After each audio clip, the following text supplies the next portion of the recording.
여호와께서 다시 이스라엘을 향하여 진노하사 그들을 치시려고 다윗을 격동시키사 가서 이스라엘과 유다의 인구 조사를 하라 하신지라. 아멘. 우리가 하나님에 대해서 보면 볼수록, 그리고 경험하면 경험할수록 하나 깊이 와닿는 것 중에 하나가 뭐냐면은 하나님이 우리의 아버지 되시고 또 그분이 인격을 갖고 있다라는 것, 그리고 자비하심과 긍휼하심을 갖고 있다라는 것을 우리는 점점 신앙생활을 해나가면서 많이 보게 됩니다. 맨 처음에는 우리가 하나님을 이해하는 것이 그렇지 못했죠. 그분은 기도해야만 주시는 것으로 이해했고, 그리고 우리가 잘못하면 금방이라도 벼락을 쳐서 우리를 죽이기도 하고, 그리고 우리를 금방 우리가 잘하면 또 좋은 것을 선물로 주시는 것으로, 그리고 단순한 어떤 기계적인 하나님을 이해할 때가 많습니다. 그러나 오늘 여기 보시기 바랍니다. 여호와께서 다시 이스라엘을 향하여 진노하사라고 납니다. 진노했다라는 표현이 납니다. 어떤 이유 때문에 진노했는지는 모릅니다. 그러나 하나님은 무엇을 보고 있을까요? 이유 없이 그들이 진노하진 않습니다. 이들이 분명히 하나님이 원하지 않는 마음으로 그들이 있었기 때문에 하나님이 진노하셨다는 것을 우리는 금방 유추해 볼 수 있습니다. 근데 문제는 하나님께서 진노하여 이스라엘 백성들에게 하나님께서 그들의 마음을 격동케 하고, 또한 그들을 하나님의 이 징계로서 그들을 다스려 나간다라는 이런 이야기들을 우리는 확인할 수 있습니다. 하나님은 좀 전에도 말씀드렸듯이 어떤 기계적인 것이 아닙니다. 기계로서 우리를 이렇게 막 혼내키는 그런 분이 아니에요. 최근에 저는 학부모 상담에 잠깐 좀 가서 2학년인 한교리의 선생님을 좀 만나고 왔거든요. 근데 그 선생님이 이런 얘기를 했더라고요. 한교리가 이제 글씨를 이렇게 막 어떤 때는 막 이렇게 날려 쓴다 그러고요. 그래서 이렇게 얘기해 줬다 그러고요. 한교라, 선생님은 사람이지만 너의 글씨를 평가하고 받아쓰기를 확인할 때는 로봇이야, 컴퓨터야. 그러니까 무슨 얘기냐면은 리을을 디귿처럼 쓰면 안 된다는 얘기죠. 그렇기 때문에 나는 네 채점, 네 시험지를 봤을 때 나는 컴퓨터처럼, 기계처럼, 로봇처럼 그렇게 해야만 해 라고 그렇게 선생님이 얘기했더라고요. 그게 확 와닿더라고요. 하나님을 우리가 이해하는 것을 어떤 면에서는 로봇, 기계 이런 식으로 이해하는 사람들이 되게 많습니다. 그래서 금방이라도 나를 죽일 것 같고, 금방이라도 그분이 나를 괴롭힐 것 같아요. 근데 오늘 이 본문에서 하나님이 지금 진노했다라고 이런 표현은, 하나님이 왜 진노하셨겠습니까? 그들을 죽이기 위해서 진노하는 게 아니라 돌이키라고 하나님이 진노하시는 거예요. 그러니까 하나님은 어떤 기계가 아니라는 거예요. 단순히 기계라고 하면 진노할 필요가 뭐가 있겠습니까? 화가 나면 그냥 없애버려야 되죠. 근데 하나님은 진노에서 그 화를 표출하기 전에, 그들에게 알려서 심판하기 전에 그들에게 알려주는 거예요. 돌이키라. 우리 이런 마음을 좀 더 확인할 수 있는 게 어디냐면요, 출애굽기서 20장을 한번 가보세요. 출애굽기 20장, 우리 십계명을 주실 때 주님이 이런 표현을 했습니다. 이 두 번째 계명을 주실 때인데요, 20장 4절을 보세요. 출애굽기 20장 4절. 자, 한번 보도록 할까요? 20장 4절 그리고 5절 6절입니다. 출애굽기 20장 찾았죠? 너를 위하여 새긴 우상을 만들지 말고, 또 위로 하늘에 있는 것이나 아래로 땅에 있는 것이나 땅 아래 물속에 있는 것에 어떠한 형상도 만들지 말며 그것들에게 절하지 말며 그것들을 섬기지 말라. 나 내 하나님 여호와는 질투하는 하나님인즉 나를 미워하는 자의 죄를 갚되 아버지로부터 아들에게 3, 4대까지 이르게 하거니와 나를 사랑하고 내 계명을 지키는 자에게는 1000대까지 은혜를 베푸느니라. 여기 내가 너를 저주하고 내가 1000대까지 은혜를 베푼다라는 것을 우리가 관심이 가다 보니까 그것을 설명하기 위해서 더 꾸며주고 있는 나를 사랑하고 나는 질투하는 이런 것이 우리들 가운데 잘 안 보일 때가 있어요. 근데 여러분 여기서 3, 4대까지 벌을 주고 그리고 1000대까지 은혜를 베푼다에 우리의 마음에 눈의 포커스가 거기가 있으면 안 되고요. 뭐 한다? 질투하는 하나님인즉. 그리고 6절에도 나를 사랑하고 내 계명을 지키는 자에게는 뭐 한다? 1000대까지 은혜를 베푼다. 이게 바로 하나님께서 갖고 계신 마음이 되는 거예요. 자, 질투한다. 그리고 내 계명을 지키는 자에게는 1000대까지 은혜를 베푼다. 이런 것들은 다 뭐라고요? 하나님이 갖고 있는 인격됨의 속성이라고요. 이게 왜 중요할까요? 그런데 아니 목사님 뭐 그것까지 아니에요. 이건 정말 중요한 거예요. 하나님의 이 바른 인격들을 우리가 하나님이 갖고 있는 성품을 우리가 바로 알면 여러분 우리가 그분의 성품에 호소하게 되고 그분의 성품을 의지하여서 내가 긍휼과 자비를 구할 수 있는 자가 된다라는 거죠. 그 이야기를 성경이 담아내고자 계속해서 이런 것들을 힌트하는 거예요.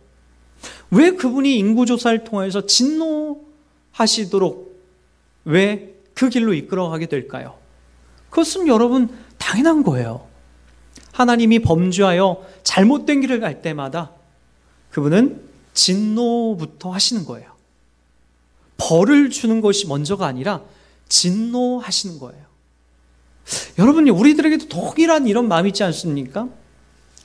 우리가 어떤 잘못을 반복적으로 이렇게 할 때가 있어요. 그때 하나님이 그 벌에 대하여 왜 나에게 즉각 처리하지 않을까?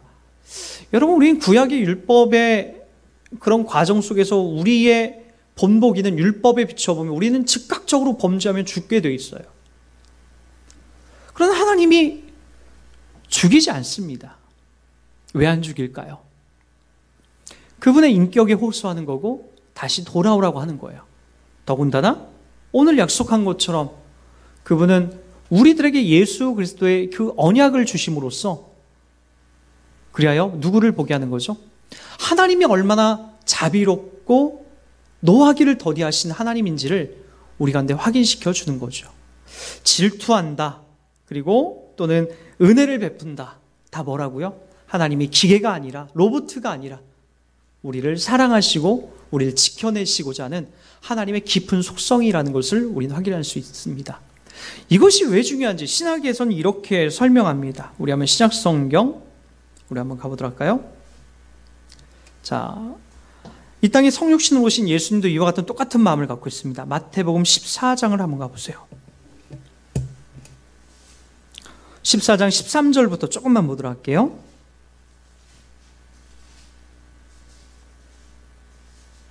예수께서 들으시고 배를 타고 떠나사 따로 빈들에 가시니 무리가 듣고 여러 고을로부터 걸어서 따라간지라. 예수께서 나오사 큰 무리를 보시고 불쌍히 여기사 그 중에 있는 병자를 고쳐 주시니라. 저녁이 되매 제자들이 나와 이르되 이곳은 빈들이요 때도 이미 저물었으니 무리를 보내어 마을로 들어가 먹을 것을 사 먹게 하소서. 예수께서 이르시되 갈 것 없다. 너희가 먹을 것을 주라. 제자들이 이르되 여기 우리에게 있는 것은 떡 5개와 물고기 2마리뿐이니이다.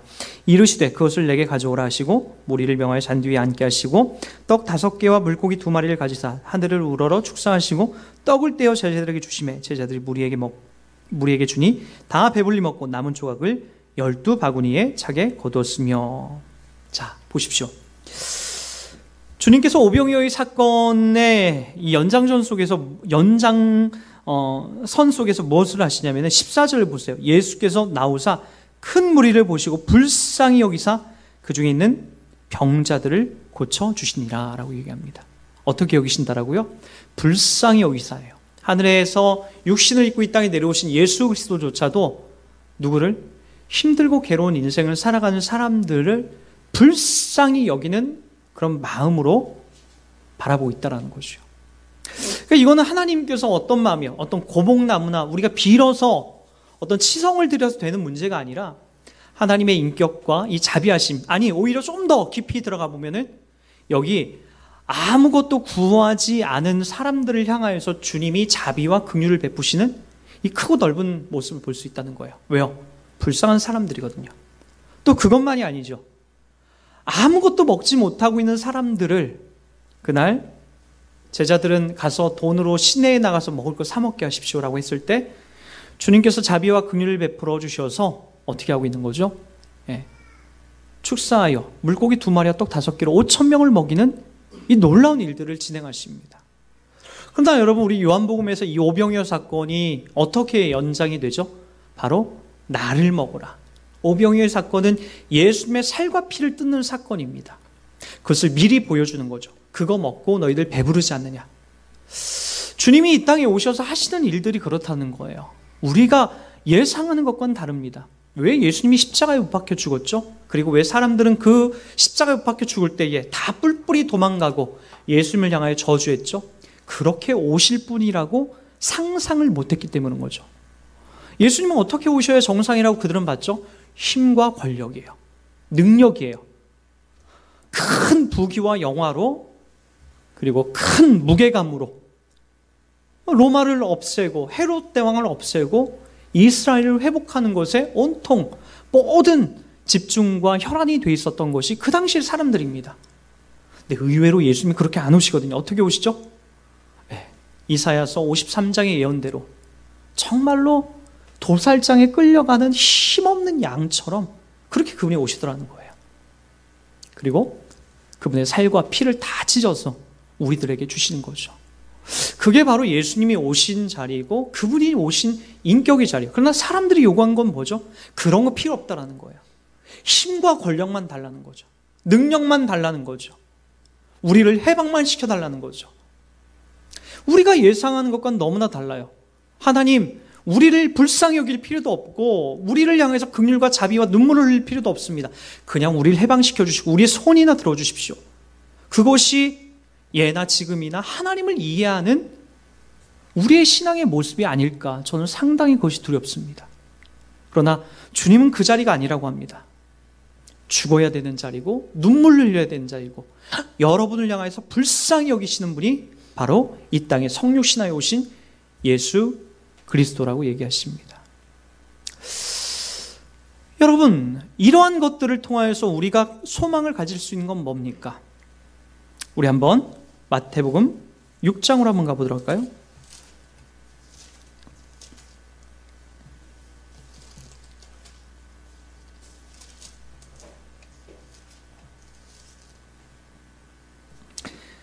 우리 6장 1절부터 우리 조금만 읽어보도록 하겠습니다. 사람들에게 보이려고 그들의 앞에서 너희의 의를 행치 않도록 주의하라.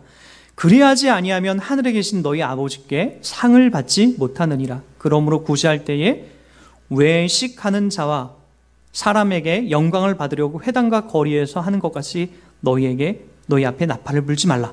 진실로 너에게 이르노니 그들은 자기 상을 이미 받았느니라. 너는 구제할 때에 오른손이 하는 것을 왼손이 모르게 하여 내 구제함을 은밀하게 하라.